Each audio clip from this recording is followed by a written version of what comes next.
Today we're discussing Kindle Unlimited, Amazon's subscription service. You might be considering it and wondering if it's worth it. I'll share my experience, research, and thoughts on this service. If you want to try it, you can decide at the end. I'll cover both pros and cons. Let's dive in. Let's start with the basics. What is Kindle Unlimited? It's a book subscription service like Netflix, but for ebooks. You get access to a vast catalog for a monthly fee, can download up to 20 titles at once, and there are no due dates. Before we get into the details, let's quickly review what this type of subscription is. Basically, think of it as a book subscription service similar to Netflix, but instead of offering you series and movies, you get access to a vast catalog of ebooks for a monthly fee. You can download up to 20 titles at the same time, with no due dates as long as you keep your subscription. This service costs $9.99 a month, or whatever the equivalent is in your country. However, they do offer a free month for you to try it out. I'll tell you right now that the service may or may not be worth it, but each person has a different opinion and different taste when it comes to these types of issues, because you may like different literary genres, different languages, which is something we'll see later. And that's why I've left the link in the description in case you want to try out this service. You can give it a shot, and if you like it, you can keep using it, and then you can finally decide whether or not you want to stick with it. Now let's move on to talk about the advantages of Kindle Unlimited. First, there's the money-saving aspect if you read a lot. One of the main reasons to consider Kindle Unlimited is the savings. If you're someone who reads 2 or more books a month, this service could be a cost-effective option. Keep in mind that a digital book averages between $5 and $15. And in some cases even more, depending on the author or the publisher.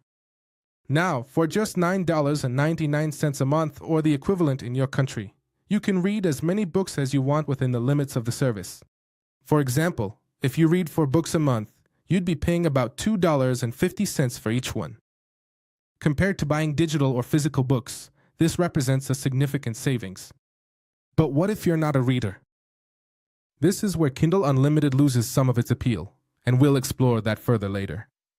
The second advantage is convenience and portability. Kindle Unlimited isn't just limited to use on a Kindle. You can access this service from any device that's compatible with the Kindle app. This means you can read on your phone during your daily commutes, on your tablet at home, or even on your computer. Plus, if you have a Kindle Paperwhite or any waterproof Kindle device, you can read at the beach, in the bathtub, or by the pool without any worries. Third, we have the advantage that you can try out new genres and authors. This service is perfect for readers who enjoy exploring new genres or discovering independent authors. One of the advantages of the catalog is that it includes a wide range of self-published titles that might otherwise go unnoticed. If you've always been curious about exploring genres like fantasy, science fiction, contemporary romance, or even personal development books, this service lets you do that without spending extra money on titles that you might not end up liking. Fourth, we have access to audiobooks. Another interesting feature of this Kindle Unlimited service is that some titles come with an integrated audiobook option. This is perfect if you like to listen to books while driving, working out, or doing household chores. Plus, you can switch between reading the book and listening to the audiobook, depending on what works best for you at the moment. On top of that, let's move on to the next advantage, which is advantage number 5. There are no expiration dates. Unlike traditional libraries, the books from Kindle Unlimited don't have a mandatory return date. You can keep the downloaded titles for as long as you want, as long as you have available space and continue paying your subscription. This is especially useful if you take your time reading or if you tend to read several books at the same time. And finally, the last advantage is that it's perfect for readers of specific genres. The standout genres on Kindle Unlimited are fantasy, romance, and thrillers. If you're a fan of these genres, you'll find a ton of popular and lesser-known options. For example, series like The Played Prisoner and books by Colin Houber are highly recommended by the reading community and are available on the service. Now let's move on to the downsides of Kindle Unlimited. First of all, the catalog can be limited depending on the country. One of the biggest issues with this service is that the catalog varies by region. If you live in certain countries, you might find that some popular books recommended on social media aren't available in your area. This can be frustrating, especially if you've based your decision on the experiences of other users. Secondly, not everything is high quality. Even though there are a lot of literary gems in Kindle Unlimited, there are also quite a few titles that might not meet your expectations. This is especially true with some self-published books, where the quality of the editing and content can vary significantly. Also, thirdly, we have to read it to get the most out of it. If you read fewer than 2 books a month, Kindle Unlimited might not be a good investment. Just like with a gym membership, if you don't use it, you're basically throwing your money away. If you're an occasional reader or go long stretches without reading, it might be better to consider buying books individually or using free digital libraries like Libby or Hubla. Fourth, there's the downside that notes and bookmarks aren't saved. A major downside for nonfiction readers or students is that the notes and bookmarks you take in Kindle Unlimited books disappear once you return the title. This can be a problem if you need to refer back to your notes in the future. Fifth, the catalog is dominated by certain genres. Even though there are millions of books available, most belong to specific genres like romance and fantasy.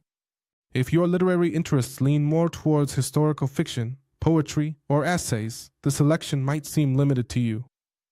And lastly, authors and books can disappear.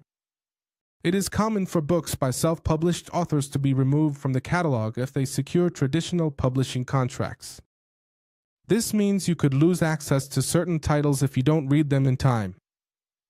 Now I'm going to give you a quiz to find out if you should use Kindle Unlimited or if this subscription is right for you.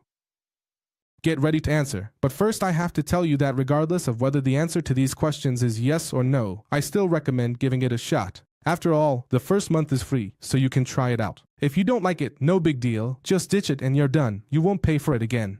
If you like it and keep it, then you just keep paying the monthly fee and that's it, you keep using it. But alright, let's get to the quiz. First, do you read at least 2 books a month? If not, you're probably not going to make the monthly subscription cost worth it.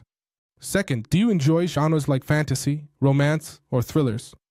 These genres dominate the Kindle Unlimited catalog. If your preferences are more specific, you might find the selection limited. Third, do you prefer physical books? If you enjoy the experience of reading a physical book more, Kindle Unlimited might not be that appealing to you since it's mainly designed for digital readers. And finally, you have access to alternatives. Free alternatives. Services like Libby and Hoopla, or even your local libraries, can offer you free ebooks and audiobooks. Look into these options before committing to a paid subscription. Just a reminder that I've left the link in the description and in the first pinned comment if you want to try out this service. See you next time. Bye-bye.